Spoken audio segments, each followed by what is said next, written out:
Hello दोस्तों, कैसे हैं आप। दोस्तों, आज हम इस बैटल सीरीज के आखिरी पड़ाव तक पहुंच चुके हैं। आज के इस इंटरेस्टिंग वीडियो में हम एंग्लो सिख वॉर के बारे में जानने वाले हैं। ब्रिटिशर्स और सिखों के बीच कुल मिलाकर दो लड़ाइयां लड़ी गई। इन दोनों वॉर्स को हम अलग अलग वीडियो में डिटेल में समझने की कोशिश करेंगे। आज के इस वीडियो में हम बढ़ते हैं फर्स्ट एंग्लो सिख वॉर की तरफ।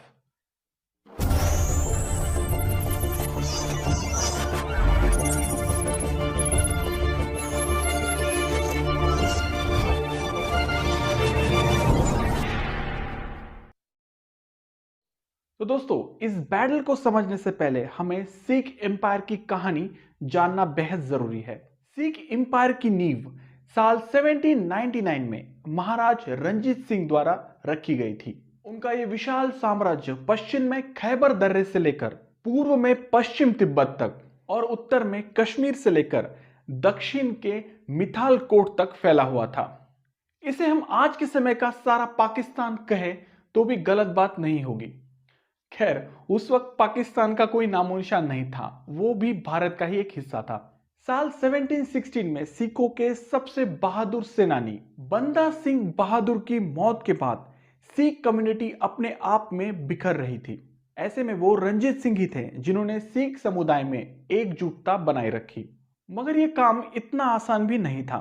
अगर देखा जाए तो बंदा सिंह की मौत और रंजीत सिंह के जन्म में 64 इयर्स का डिफरेंस मालूम पड़ता है। रंजीत सिंह का जन्म साल 1718 में हुआ था। इसी बीच सिख कम्युनिटी 12 अलग अलग प्रोविंस में बंट चुकी थी। इन 12 प्रोविंस में सबसे शक्तिशाली थे बागी। इन्होंने अपने क्षेत्र का विस्तार अफगानिस्तान तक फैलाया हुआ था। बंगी प्रोविंस के नजदीक ही एक और प्रोविंस रहता था, नाम सुकी रचकिया प्रोविंस, जिसकी कमाल संभाले थे रंजीत सिंह।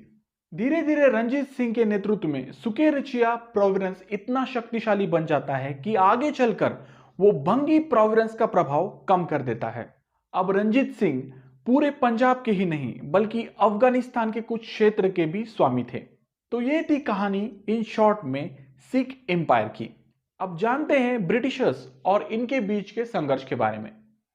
दोस्तों, एक तरफ रंजीत सिंह अपने एम्पायर को स्ट्रॉन्ग और उसका एक्सपांशन कर रहे थे, वहीं दूसरी ओर British East India Company Bharat के बहुत से क्षेत्रों पर अपना पॉलिटिकल पावर इस्टेब्लिश कर चुकी थी।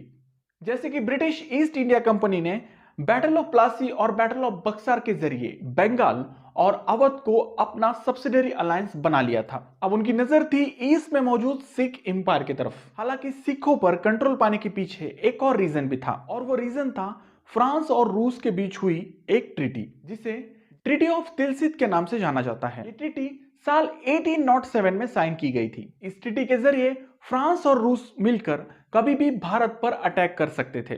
कंपनी को इस बात का डर था कि यह अटैक डेफिनेटली अफगानिस्तान और पंजाब क्षेत्र से होकर उनके तरफ आ सकता है। ऐसे में सिख एम्पायर को अपने एम्पायर के अधीन लाना उनके लिए बेहद जरूरी था। मगर रंजीत सिंह के रहते यह काम उनके लिए उतना ही मुश्किल था जितना कि शेर की गुफा के पास से सुरक्षित चले आना। ऐसे में ईस्ट इंडिया कंपनी एक चाल चलती है।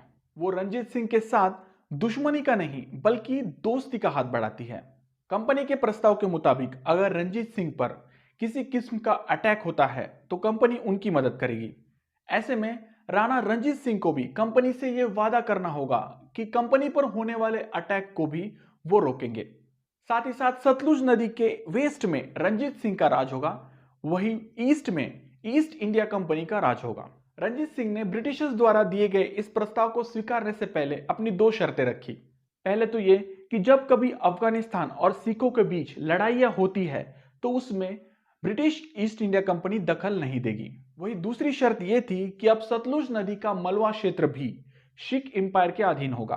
रंजीत सिंह की इन दोनों शर्तों को अंग्रेज कंपनी ने मानने से इनकार कर दिया। ऐसे में रंजीत सिंह खुद अपनी सेना ले 1808 में मालवा क्षेत्र पर धावा बोलते हैं, मगर उनकी ये कोशिश असफल रहती है। ब्रिटिश कंपनी मालवा क्षेत्र को डिफेंड करने में कामयाब हो जाती है। लिहाजा अपनी इच्छा के विरुद्ध 1809 में रंजीत सिंह को अंग्रेजों के साथ एक ट्रीटी साइन करनी पड़ती है, जिसे ट्रीटी ऑफ अमृतसर के नाम से जाना जाता है। इस ट्रीटी के हिसाब से सतलुज नदी का वेस्ट वाला हिस्सा रंजीत सिंह का था, वही ईस्ट वाला हिस्सा कंपनी का था। इस ट्रीटी के बाद आगे के 30 साल थोड़े शांति में बीते। 1839 में रणजीत सिंह के डेथ के बाद उनके आने वाले शासक इतने पावरफुल नहीं थे। उनके बाद आगे के 4-5 सालों में 5 शासक आते जाते रहते हैं। उनके नाम थे खड़क सिंह, नवल सिंह, चंद कौर, शेर सिंह और दिलीप सिंह। 5वें शासक दिलीप सिंह जब 1843 में सिखों के 5वें राजा बनते हैं तब उनकी उम्र थी महज 5 साल। दिलीप सिंह की कम आयु की वजह से महारानी जिंदल उनकी प्रोटेक्टर बन सारा एडमिनिस्ट्रेशन संभाल रही थी। इन सभी घटनाओं के बीच भारत में British governor general Dalhousie doctrine of lapse के जरिए रियासतों को हड़पने का काम कर रहा था। बस इसी होड़ में ब्रिटिश ईस्ट इंडिया कंपनी और सिखों के बीच संघर्ष फिर से शुरू होता है। ऐसे में साल 1845 में ब्रिटिश गवर्नर जनरल हेस्टिंग द्वारा सतलुज नदी के बॉर्डर पर सेना को बढ़ाया जाता है। इतनी बड़ी तादाद में अंग्रेजी सिपाहियों को देख सिखों को अंग्रेजों के खिलाफ होने वाले युद्ध की आशंका होने लगती है। ऐसे में वो अंग्रेजों के साथ 1809 में हुई ट्रीटी ऑफ अमृतसर को ब्रेक कर सतलुज नदी को पार करके ईस्ट आ जाते हैं, जिसके बाद अंग्रेजों द्वारा सिखों के इस हरकत को ट्रीटी का उल्लंघन समझा जाता है। बस यही से फर्स्ट एंग्लो सिख वॉर की शुरुआत होती है। इस युद्ध की शुरुआत 1845 में हुई थी, जहां सिखों की तरफ से लगभग 80,000, वहीं दूसरी ओर अंग्रेजों की तरफ से महज 30,000 सैनिक थे। युद्ध में सिखों का नेतृत्व लाल सिंह और तेज सिंह नाम के सेनापति कर रहे थे, मगर ये सेनापति जरूरत से भी ज्यादा असक्षम निकले। युद्ध में हो रही अपने क्षति को देख ये दोनों सेनापति जाकर ब्रिटिशर से मिल जाते हैं। परिणामवश ब्रिटिश ईस्ट इंडिया कंपनी ये बैटल बिना किसी कैजुअलिटी के बहुत इजीली जीत जाती है। इस विक्ट्री के बाद वो सिख साम्राज्य के साथ एक ट्रीटी साइन करते हैं, जिसे ट्रीटी ऑफ लाहौर के नाम से जाना जाता है।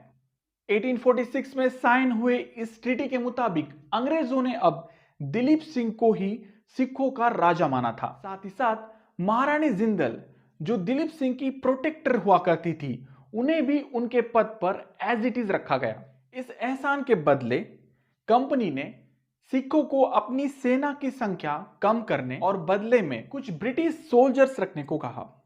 सिख साम्राज्य में ब्रिटिश प्रतिनिधि के रूप में हेनरी लॉरिस को रखा गया। वॉर इंडेमनिटी के रूप में ब्रिटिशर्स ने सिखों से 1 करोड़ की मांग की थी, मगर सिख एम्पायर इतनी बड़ी अमाउंट को देने के लिए सक्षम नहीं था। लिहाजा अंग्रेजों द्वारा सिखों के जम्मू कश्मीर एरिया को लिया जाता है। इस ट्रीटी के मुताबिक अब व्यास नदी और सतलुज नदी का सेंट्रल पार्ट जलंधर अंग्रेजों का हो चला था। लिहाजा ये ट्रीटी वाकई में सिख एम्पायर के लिए बहुत ही अपमानजनक थी। लिहाजा जल्द ही इसके अपोज में सिख अंग्रेजों के खिलाफ विद्रोह करने लगे। इस विद्रोह का नेतृत्व दिलीप सिंह की प्रोटेक्टर महारानी जिंदल ने किया था, मगर जल्दी ही अंग्रेजों द्वारा इस पर काबू पा लिया जाता है, जिसके बाद अंग्रेजों द्वारा सिखों के साथ एक और ट्रीटी साइन की जाती है, जिसे ट्रीटी ऑफ भैरोवाल के नाम से जाना जाता है। 1846 में साइन हुई इस ट्रीटी के मुताबिक अब महारानी जिंदल को दिलीप सिंह की प्रोटेक्टर पद से हटा दिया जाता है। उन्हें लाहौर से दूर बनारस भेज कंपनी के पेंशन पर रखा जाता है। ऐसी सिचुएशन में अब किसी ना किसी को तो दिलीप सिंह का प्रोटेक्टर बनना था। लिहाजा ब्रिटिश प्रतिनिधि हेनरी लुइस के अंतर्गत 8 सरदारों की एक काउंसिल को क्रिएट किया जाता है। ये 8 सरदार ही आगे चलकर दिलीप सिंह के प्रोटेक्टर के रूप में काम करेंगे। इसी प्रकार ब्रिटिशर्स अब सिखों का एम्पायर चला रहे थे। यही से कहानी आगे बढ़ती है सेकेंड एंग्लो सिख वॉर की तरफ। अब ये वॉर कैसे हुई, क्या थे इसके रीजन, इसके बारे में हम अगली वीडियो में बात करेंगे। फिलहाल आपकी इस फर्स्ट एंग्लो सिख वॉर के बारे में क्या राय है, कमेंट बॉक्स में जरूर लिखें। वीडियो अच्छा लगे तो प्लीज इसे लाइक कर अपने दोस्तों में शेयर करना ना भूलें, और हाँ, कंटिन्यूस अपडेट के लिए चैनल को सब्सक्राइब कर बेल आइकन दबाएं। मिलते हैं अगले वीडियो में, तब तक के लिए धन्यवाद।